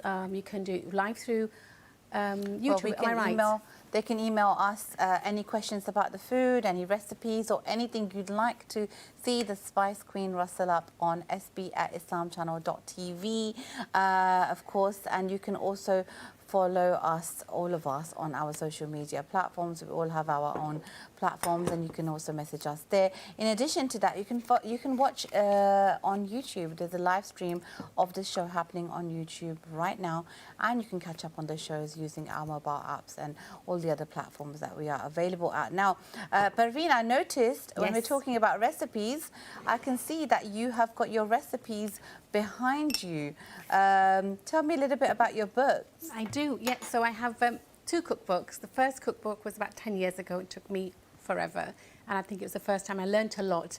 And this one particular, when I'm wearing red, looking ever so happy in the kitchen, is dedicated to my late mother, which was, she was my inspiration. My mum just had the most wonderful way in the kitchen. And she always used to say Bismillah at every junction, when she was pouring, when she was cutting, when she was kneading the dough for the chapatis, and I think Bismillah ke barakat. She had this amazing way in the kitchen. That's dedicated to her, and full of really step-by-step, really easy recipes. Then I did the second book about 4 years ago, and those are recipes I designed for my children during COVID, because, you know, the restaurants closed down, we couldn't get certain foods. And my son said, Mum, can you make hummus? I'm like, I'm sure I can make hummus. So I learned to make hummus. Can you make pancakes? Banoffee pancakes. I can do waffles, I can do pancakes. So I learned to cook recipes that he wanted. So the second book is dedicated to my 3 children and called Parveen's Family Favourites. Oh, that's really beautiful. And if any of the viewers at home watching would like to purchase the book, could you just direct them? Where could they find your delicious and inspiring recipes? Well, you can just find me on my website, which is Parveen the Spice Queen, or my Instagram, where I've got lots of recipes and stories. Again, Parveen the Spice Queen. And I think even my Facebook is Parveen Spice. So that works quite well, doesn't it? There just you go. Google There. me and you'll find me. And actually... Can't forget that. Yeah. Can't forget Parveen the Spice Queen. Listen, my children have known Parveen for, what, 5 years now, right? They have. Yes, and they don't know her name. They just know her as the Spice Queen. They just know her as the Spice Queen. So, you know, when she comes over, one of them will run down and go upstairs, oh, the Spice Queen's here. Or, you know, when I'm going to her house, I don't tell them that I'm going to Parveen's house. I say I'm going to the Spice Queen's house. This is like, you know, her title in it's the brand name. Circle in our network. Yes. So on that note, Parveen, I want to ask you a question. Yes. Where did that come from, the Spice Actually, name? that's a very good question. I'm going to do this while I do this. I'm going to chop and chat. So when I was doing ITV 10 years ago, they said, Parveen, can you stop talking to the audience? So they call it chop and chat. So I'm going to chop and do things as I'm chatting to you. And we're going to making a tamarind paste sauce. So I used to sell spices. It's as simple as that, Dareem. And I did an interview with a local radio. And the guy said, so you sell spices? And I said, yes. He says, so you're the Spice Queen then? I said, yes. And then somebody wrote an article about me and then just said, Parveen the Spice Queen. And isn't it wonderful I love how that. it rhymes? And so I then registered my name as Parveen the Spice Queen. And it's so funny because my children are like, Mum, you're the fake Spice Queen. You don't even like spicy food. And I tell them, you know, there's only about 3 spices that are hot. The rest spices have a flavour. Ah, well, I love that story. Thank you for that background. And what have you just created? Tell me what you put in there. Yeah. What's all the spices that are in this special, like, tamarind sauce? So the tamarind sauce, listen, when you are cooking and it is this hot, I will allow you to cheat a little bit. So I just bought a tamarind paste last night, and then you just add the paste to water and then create your own tamarind paste. If you want to get the fruit of the tamarind and do it from scratch, you can. But I'm not going to judge you if you can take a few shortcuts. It is too hot to be in the kitchen. And yesterday, my brother and his wife, actually, shout out, can I give a shout out to my brother and his wife? They just got recently married, they're visiting us, and I was going to make a biryani and a samosa chaat and mango lassi. What did I do, Dareem? You made salad. I didn't. I went out. I was going to say the same thing. I literally was going to say the same thing. Go on. So what did you just do? Very, very congratulations to my brother, Steve, and his lovely wife, Cam. I wish them all the happiness that Subhanahu wa Ta'ala can give them. Okay, that's my tamarind sauce made. And on top of that, I'm going to dress my salad with a yogurt dressing. Now, in here, I just have plain Greek yogurt. Yogurt, low fat, high fat, doesn't really matter when it comes to the recipe. Sometimes it doesn't. The better, the more fat in the yogurt, obviously the more flavoursome. But if you look at the percentage of, and I know you don't like oil, you can get 2% zero fat, 5% on Greek yogurt. It actually is only a 5% fat, which is not calorific at all. No, but I'll give you something on that though, because actually things that actually have higher in fat, like, so for example, milk, for example, I actually drink full fat milk. Yeah, you have to. Okay. No, because it's like the benefits are in the full fat milk rather than the skimmed milk. So, and it's not that much difference actually in percentage wise. So there are some things that I do go full fat. Yes, percentage wise, when I'm teaching cooking, and actually, speaking of calorie percentage, I had to make mayonnaise. My eldest son, Imran's back home, he said, Mum, I'm not going to have mayonnaise. Can you make mayonnaise? I'm like, oh, he's testing me. So I made some mayonnaise for him. So mayonnaise is very, very calorific. So if you want to do your summer dressings and you want summer salads and you like a Caesar dressing, or you can do a white sauce or a lemon sauce on your salads, use full-fat Greek yogurt, full-fat whole yogurt, which is, You can get one that's 10% fat. I kid you not, it tastes like cream. So use yogurt if you are watching your calories, but use a whole yogurt. Okay, so in my yogurt, I added some cumin and some salt. Those that are watching their blood pressure and think, oh, Praveen's using a lot of salt. I do use salt in my cooking. If you don't have the salt, you're not going to taste the chili. It's as simple as that. You'll get the sharpness of the chili, but not the flavour. So when you have a recipe, use salt. If you want to just cut down, you can cut down, but you must use it. That's my yogurt. That's my chart. And our lovely producer did bring us some plates, which are right over there in the studio. So I'm going to ask one of the presenters to bring the plate over to me, and I'll be serving this any minute. On top of that, I'll bring the plate over. We're going to add some save. Now, this is just vermicelli crushed down, and then the tamarind. So we're going to layer this salad up. We got first the base is the chickpea with the potatoes. Then I'm going to dress it in yogurt, plus tamarind, plus some crunch. So you've got savoury, you've got sour, we have chili, we have crunch, and we have the softness of the potato. So I think it's a win-win, this quick salad. I think what I should do is possibly email the recipe across so you can put it on the website. We will speak to the producer about that later. Here comes the plate. I've just got a question about the recipe. Obviously, you did mention you can have obviously alternatives to the recipe. So, for example, if some people, don't like coriander, the taste of coriander. What about like the potatoes? Like, could you swap it out for sweet potatoes, or would that ruin the recipe, or like, is it completely different then? Like, if people have allergies, what other alternatives could you make? Absolutely, you can swap out for sweet potatoes. The chickpeas, you can use butter beans. You can use cannelli beans, but I think my advice would be try the recipe as it is, and once you're comfortable, then you can experiment a little bit. So on goes the yogurt, on there, Darine, are you ready? I'll get a spoon for you, and then on that we're going to add the tamarind sauce, but we need that tartness, and then a bit of crunch. Okay, so... And what's that you're putting on top there? That is just... let's zoom in, let's get the camera to... So... That is, it's called save, which is made from gram flours, and it's fried, deep fried, but it gives you the crunch that you like when you have a jart. So last night at the restaurant, I ordered a jart, and it's the crunchiness, the sourness, the yogurt, all these, it's a whole amalgamation of flavours in a salad. And Darine's going to give me feedback any moment now. Off you go, Darine. Okay. In you go. Bismillah. And the best thing about this recipe is it takes literally 5 to 6 minutes to cook, and we did this live on air. And it's quite light in the stomach, I find. But I like the potatoes more than the chickpeas. Yeah. Very nice. And how's the flavour? He didn't seem convinced. Very nice. I can see the smile on her face. There's so many flavours that are challenging my taste buds right now.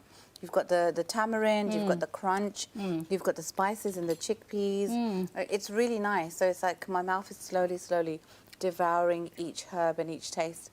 Mashallah, different layers. Can you see different it comes flavours. in nice? It does come in nice. It's really nice. So really there nice. are so many recipes. If you want to email in saying, that's not how you make chaat Praveen, this is how you make... There's so many recipes, but I find this the easiest and the quickest. Now then, do we have time to make something sweet? Do we have time something to make sweet? Yes, we do, here of we course. go. Yes. I'm going to take the chart and leave. She's going to go onto the sofa. I think you mean take the chart and share. That's what you meant. Make your own one later. Okay, so we're going to do something, like you said, it's hot out there, and my children love their ice creams. I have to say, I find it too cold. Honestly, I can't eat ice cream. I get a brain freeze and teeth freeze. So if I want something cooling, I'll do a cooling milkshake. And so we're going to do like a desi milkshake, which is something that we love in the South Asian community. I'm going to use rose water syrup, which is ruh afza. And look at the colour, isn't it gorgeous? Now, this is very quick. Okay, literally whole milk. I'm going to look at the colour. If you look at that colour, look at that change. Isn't that beautiful? No mixers, no grinders, no fuss. I'm going to literally, you can smell that. It just smells of roses. And then in the bottle, quick recipe, and give it a shake. I mean, that looks really sweet. And that is it. So there's a very famous dessert called faluda, which is similar made, and the base is this rose water syrup. Then it has vermicelli and something called tukhmaria, which is sweet basil seeds, and it has ice cream and topped in ice cream, and it can be calorific. I love the flavour, but I'm not a fan of all the little bits that go in it. So I designed this. Actually, I designed it for my husband. And when I had my cookbook, my cookbook was launched at my launch party, and I think he had 3 of them. Oh, mashallah. So that goes in there. Look at the colours. And what I'm going to do is top that in crushed pistachio. You know, pistachio is trending massively. Obviously, this is quite high in sugar. How do we alternate it with something that's a little bit less? If you want less sugar, literally just put less syrup in. It is quite high in sugar, but no more than, I probably guess, about 7 to 8 grams per serving. Right, well, Taslima's going to come over and... Oh, she's not going to go over. Okay. It's too sweet for me. I should have gone the first round, really. I should have gone the first round. I'm the salad girl. Yeah, you're like the sweet. You love sweet. You love desserts. Yeah. But before I get diabetes, I better start watching myself. I think the alternative is this. So if you like the recipe, you think I don't want to use too much sugar, then use a little bit of syrup and use some really good raw honey. And that will give you the sweetness that you need. So you see, I came prepared, no sugar. I love that. I'm going to top this in crushed pistachios. Now then, I actually put in my mortar and pestle in the bag and then left it on the side. So if you want to crush some pistachios, and I don't like sliced, I like them crushed. Plastic bag, and then you use this and then just give them a good bash. Don't break the set as you do it. So you just crush the pistachios, and that gives you another layer of flavour, i.e. the crunch on top, and just sprinkle those on top. Pistachios are trending big time at the moment, and I love the flavour of pistachios. And with the rose water, it gives that Middle Eastern feel that we associate with like Turkish delight and sort of dishes like that. But I like this because it is cool and it is a milkshake, and it's perfect at this time of year. So this is mine.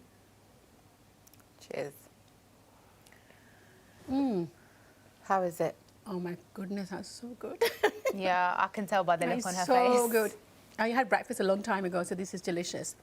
Amazing. Oh, it's so good. So and so quick and so easy to make as well.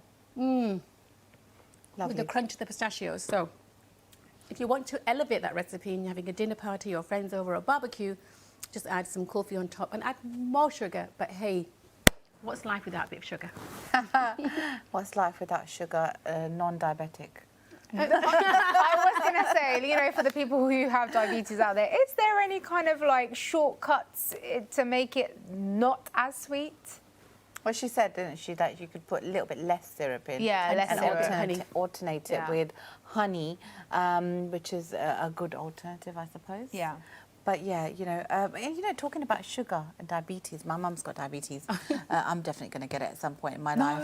Stop saying that, inshallah. No, I will. You'll be long and healthy life, inshallah. No, I'll have a long and healthy life with diabetes. But anyway, look, diabetes, it's really interesting. I found something out recently. There's a doctor online, and he does all of these experiments with his parents that are also diabetic.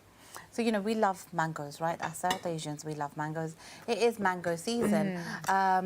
And he basically gave his parents some mangoes, and he says, eat the mangoes. And, it's a huge spike in their sugar levels post having eaten the mango.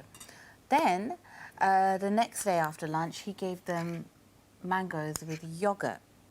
And apparently what the yogurt did is that it acts as some sort of like an alkaline that reduces the sugar in the mango. So your body kind of doesn't react to it as bad as it would if you just had the plain mango. Do you know, I've heard of a lot of food combinations like that actually. Help. Yeah, like, have you not heard, like, for like health benefits, there's loads of different combinations that act, as, things like to help to lower cholesterol, things to help with blood sugar, blood pressure. There's actually quite a lot of combinations. Like on their own, obviously they work differently, but actually with combinations, it's like, I've heard a lot about that. Yeah, so do your research, guys, and don't stop eating your favourite foods. There may be a way around it. Thank you so much, Bareen, for the lovely chaat and sweet drink. We are going to all come over to the kitchen shortly and devour every single thing that you have made. So thank you for joining us this morning. And once again, if you would like to purchase Bareen's books, you can go online and purchase them, or you can follow her on her social media platforms and contact her directly. And in addition to that, if you want a recipe, a specific recipe, let me know. Just send us a message and we'll get our chef to rustle it up for you. sb@islamchannel.tv. How has the show been for you today? Absolutely amazing. And I told you I was so excited that it's obviously oil-free. There was one secret that I forgot to say. Go on. You know when she mentioned about salt, adding in salt has the flavour? I Yeah. don't even add salt to any of my food. What is going on? Producers, who is this? Where did you bring her from? She doesn't put oil in her food. She just put salt in her food. Like, wallah, what is going on? This is crazy. What do you eat? Pretty much nothing. Yeah. Okay, right. Can we call can we call the social worker back into this room and get some help for Taslima? She needs to start I just eating. watch you eat. That's what I do. I just watch you. Are you eat. like, okay, Yeah. you're like one of those people that looks at food and Yeah, I thinks, just okay, look and I just enjoy I'm full it just now. by looking at it. SubhanAllah. Well, I would say I wish I was like that, but no, I would never wish that because I love food too much, as you all know, mashallah. And you know, when you're alive, it's not worth living if you can't be eating. You know, you just got to eat, consume all the wonders of Allah No, subhanahu wa ta'ala. I've had all my food. You know, now I'm in my fitness stage, health stage. Yeah. Okay. I'm never going to get to that stage, guys, by the way. So never ever never feel say like, never. Oh, gosh, no. I'm the kind of person that if I walk past a mango tree, I'll pick the mango and start eating it there and then. Yeah, I'm all about, like, just grabbing that food and fruit and eating it. I think, you know, if I was, like, you know, actually, no, I'm not going to make any connections or connotations to our faith here right now because I might get told off later. But, yeah, I would eat everything on any tree. Yeah. Yeah. So, but that is healthy though, still. Yeah. Okay, so anything else you'd like to enlighten us with? No, I think I've shared enough of my secrets today and shockers today. Well, you know what? How about we get our audience to send us some questions for our presenters later on? Maybe, you know, if you have a question for one of our presenters here on Islam Channel, be it myself or Taslima or Shaz or Amina or even Mevish, then send us an email, sb@islamchannel.tv. Make sure the questions are appropriate, guys, and we will try our level best to incorporate them into the show and answer them. If there's something you'd like to get to know about us, then, you know, feel free to pop us that email. Now, it's been a wonderful show. We are coming to the end now. Thank you so much for joining us. Thank you to all our guests today in the studio, Dr. Aisha Ahmed and Parveen the chef. And that brings us to the end of the show. So join us again next time on Salaam Britain. Salaam alaikum.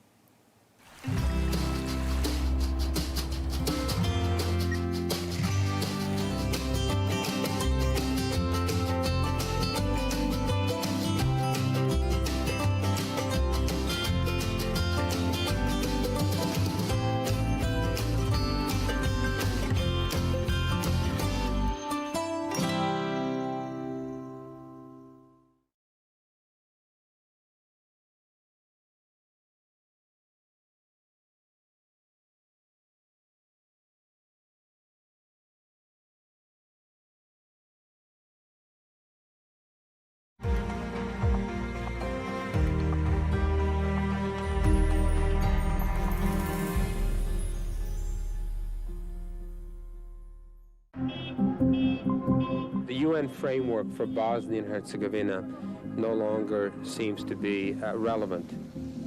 Charges are genocide, crimes against humanity, war crimes, and violations of the Geneva Conventions. These crimes were a culmination of the accused's determination to cleanse eastern Bosnia, to ensure the Serb state that he envisioned. I feel like the Bosnian community have been forgotten. Do you see any similarities with what's going on in Palestine and what happened 30 years ago here in Srebrenica? The Muslims are the problem for somebody. Why? You can't even take it all in. You can't even see the names all the way to the end. It's unimaginable.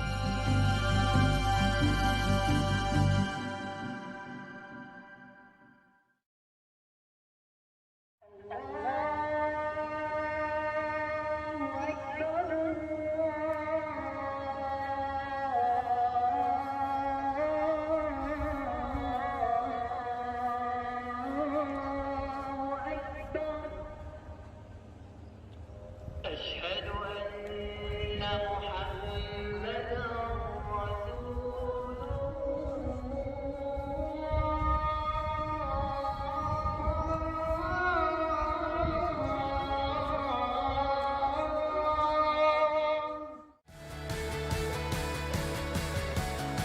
Pick of the Week has returned. Come and join us each week as we showcase the best highlights from our daily programming at 5:30 p.m. every Sunday on Islam Channel. The UN framework for Bosnia and Herzegovina no longer seems to be relevant. Charges are genocide, crimes against humanity, war crimes, and violations of the Geneva Conventions. These crimes were a culmination of the accused determination to cleanse eastern Bosnia, to ensure the Serb state that he envisioned. I feel like the Bosnian community have been forgotten. Do you see any similarities with what's going on in Palestine and what happened 30 years ago here in Srebrenica? The Muslims are the problem for somebody. Why? You can't even take it all in. You can't even see the names all the way to the end. It's unimaginable.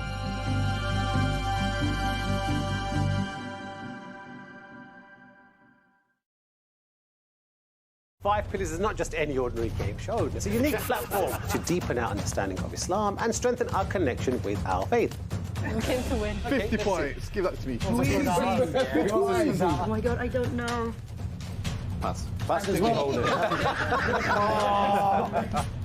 The losing team out that way.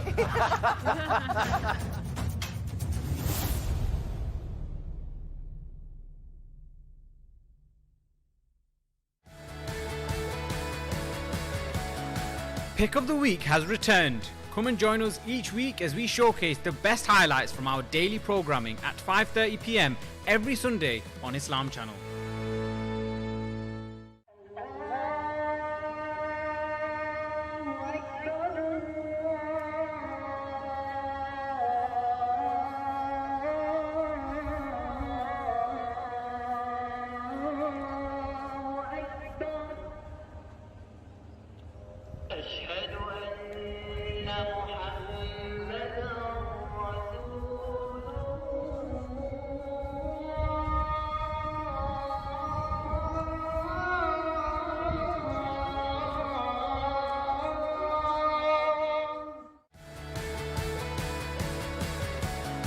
Pick of the Week has returned. Come and join us each week as we showcase the best highlights from our daily programming at 5:30 p.m. every Sunday on Islam Channel.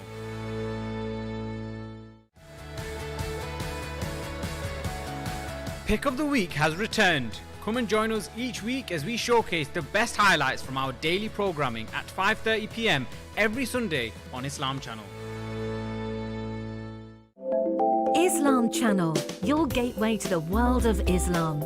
Inspiring, informing, entertaining. On TV, online, on our brand new state-of-the-art apps. With original content for a Muslim audience and inspirational Islamic programs from all around the Muslim world. Watch live, watch offline, create your playlist, watch across all devices. Download now from wherever you usually get your apps. Islam Channel. Watch anytime, anywhere. The UN framework for Bosnia and Herzegovina no longer seems to be relevant. Charges are genocide, crimes against humanity, war crimes, and violations of the Geneva Conventions. These crimes were a culmination of the accused determination to cleanse eastern Bosnia, to ensure the Serb state that he envisioned. I feel like the Bosnian community have been forgotten. Do you see any similarities with what's going on in Palestine and what happened 30 years ago here in Srebrenica? The Muslims are the problem for somebody. Why? You can't even take it all in. You can't even see the names all the way to the end. It's unimaginable.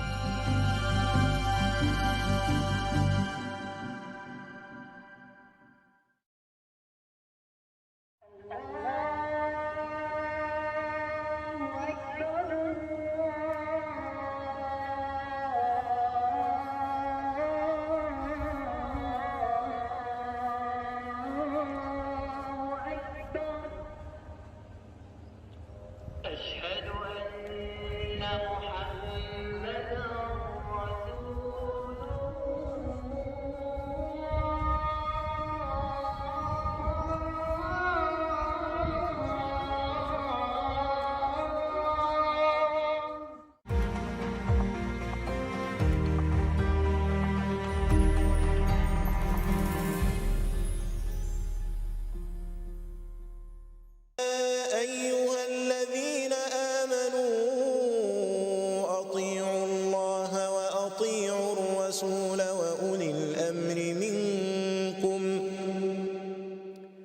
Assalamu alaikum rahmatullahi wa barakatuh. May the peace and blessings of Almighty Allah be upon you all.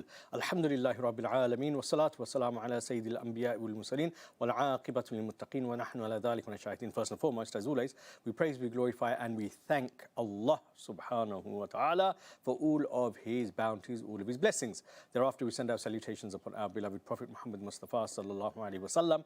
Last but not least, we bear the fact in mind that one day soon we will all stand in front of Allah subhanahu wa ta'ala to answer for our deeds.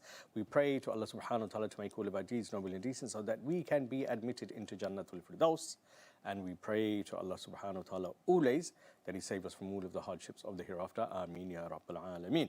My beloved brothers, my beloved sisters, my wonderful viewers, my respected audience, welcome to Islam channel and welcome to Islamica. My name is Qazi Abdul Qadir and I am your host for this evening. Up on your screens you will see the number in by which you can contact me for your questions. And there are a plethora of ways you can do this. So you can call in, you can send a text message, you can send a WhatsApp message, or you can scan the QR code in the corner and inshallah have a video call with me. Out of all of these ways, my humble suggestion to you would be to call in and ask your questions. And the reason I say this is because if you call in, then when you're asking your question, if you have any other secondary questions you want to ask, you can ask those as well. And I can give you a more detailed and a more nuanced answer to your question. Yes? If you send in a quick text message or a quick WhatsApp message, I can only answer to what details I have in front of me, and you might want further clarification or more details, and I will not be able to give you those because it's not written in the question. Yes, so I'm sure that makes sense to you. So brothers and sisters, call in. That's the best way, I think. Call in and we can have a one-to-one organic human we can have a conversation and a human connection, one-to-one organic. And if not, then yes, please by all means send a text message or a WhatsApp message or video call even. So these are all of your options anyway. And inshallah, whichever way is the easiest and the most convenient and the most comfortable for yourselves, please do that. Don't think any question is too big. Don't think any question is too small. Whatever question you have, ask away, because you may think that this question is specific to you, but trust me, from my many decades of experience, I can tell you this. Any question that you may have in your mind, there's maybe hundreds, maybe thousands of other brothers and sisters watching the show that will have that same or at least very similar question in their minds as well. So if you ask the question and I answer it for you, not only will it benefit you, but it'll benefit maybe potentially thousands of people all around the world watching this program. So brothers and sisters, please, no question is too small, too trivial, too insignificant. Every question is highly relevant. Yes? So there you go. So please do that. Right. Let's look at our questions. I've got a couple of questions I can see on WhatsApp already. Let's have a look at them, shall we? Assalamu alaikum wa rahmatullahi wa barakatuh. Sheikh, I have a mixed family and some of them are more practicing and some are less practicing, to the extent that I can say that they're not practicing at all. How can I explain to my family that do not practice as such to turn towards Allah subhanahu wa ta'ala? Right, wonderful question. Brothers and sisters, everyone is on their own path, everyone is on their own journey, yes, and everyone must make conscious decisions for themselves. Now, something you want to remember, that in every family, and this is across the board, yes, for example, from the prophets to, the poor man on the road. Doesn't matter who it is. In every family, you have this scenario where some are Some of the family are more practicing and some of the family not so much. Yes? And this is in every single family that exists on this planet. Yes? And I said starting from the prophets, I can give you examples of prophets who some of the members of their family were the most practicing and some were absolutely not. Yes? Okay, right. Since we're talking about this subject, let me give you a couple of examples just to highlight. Yes? Let me see. Right, practice. We've got a caller on the line. Let's take a brother Haris Suhail from Bradford, I believe. Let's take his call, inshallah, and then we come back and I'll answer this question, inshallah. Assalamu alaikum wa rahmatullahi wa barakatuh. Brother Haris, how are you? And what is your question for us tonight, inshallah? Brother Haris Suhail from Bradford, are you there? Yes, hello, I'm here. Assalamu alaikum wa rahmatullahi wa barakatuh. Yeah, I am a Muslim from my parents are from Pakistan. Yes. I am in love with a lady who is Christian and Catholic. Yes.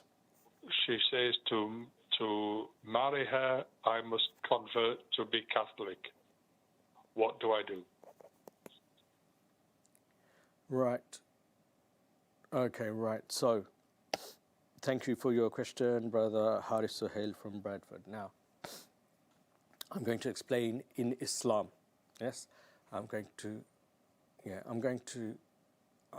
give in Islam who is allowed to marry whom. Yes, right. So, in Islam, Muslim men. Yes, Muslim men are, yes, allowed to marry non-Muslim women who are from the book. This is what Allah subhanahu wa ta'ala clearly states inside the Quran. So I'm going to talk purely from the Quran and the Sunnah, as is my responsibility. So, a Muslim man can marry a non-Muslim woman who is from the book. The book meaning a woman who believes in the oneness of Allah subhanahu wa ta'ala and follows a book. Now, that means two categories of people. One, the people of the book in the eyes of Allah subhanahu wa ta'ala are, number one, Jewish, yes, because they had the Torah and the Talmud. And secondarily, number two, are the Nasara, meaning the Christians. Yes, Christians. Granted, someone may say to me, well, you know, the Jewish people of today and the Christian people of today, they're not following the deen as it was revealed to them. Yes, we know that. And Allah subhanahu wa ta'ala, He knows that as well.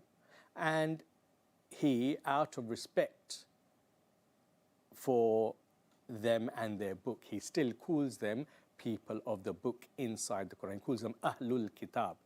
Min Ahlil Kitabi wal Mushrikina fi. Yes? So everywhere you look, they're called the Ahlul Kitab. Allah subhanahu wa ta'ala, obviously, He knows that by the time Rasul sallallahu alaihi wasallam came, the Jewish religion had deviated from the truth and the Christian faith had deviated from the truth as well. So it's not like Allah subhanahu wa ta'ala didn't know. He knows fully well. Yes. But out of respect, He still calls them people of the book.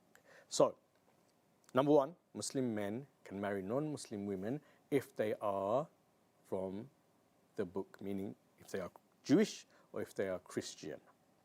Yes, in Jewish you have many denominations, Christianity have many denominations, okay? We know that. And we're not going to go into that. Everybody knows the different. Yes? Simple as that. Muslim men, point number two. Muslim men cannot marry non-Muslim women who are classed as mushrikeen, meaning those women of a faith which reveres different deities. Yes. So, for example, Hindus, or for example, Sikhs, or for example, Buddhists. Yes. Cannot, because these are not people of the book, and they worship multiple gods. So, Number 2, a Muslim man cannot marry a woman who is a mushrikah, meaning a woman who associates partners with God, a faith that is polytheistic. In easy words, you have monotheism and you have polytheism. So monotheistic faith is believing in one God, and a polytheistic faith is believing in multiple gods. So a Muslim man can marry a woman from a monotheistic faith, and a Muslim man cannot marry a woman from a polytheistic faith. Simple as that.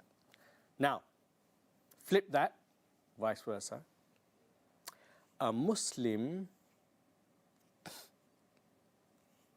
woman, yes, a Muslim woman cannot marry a non-Muslim man, full stop.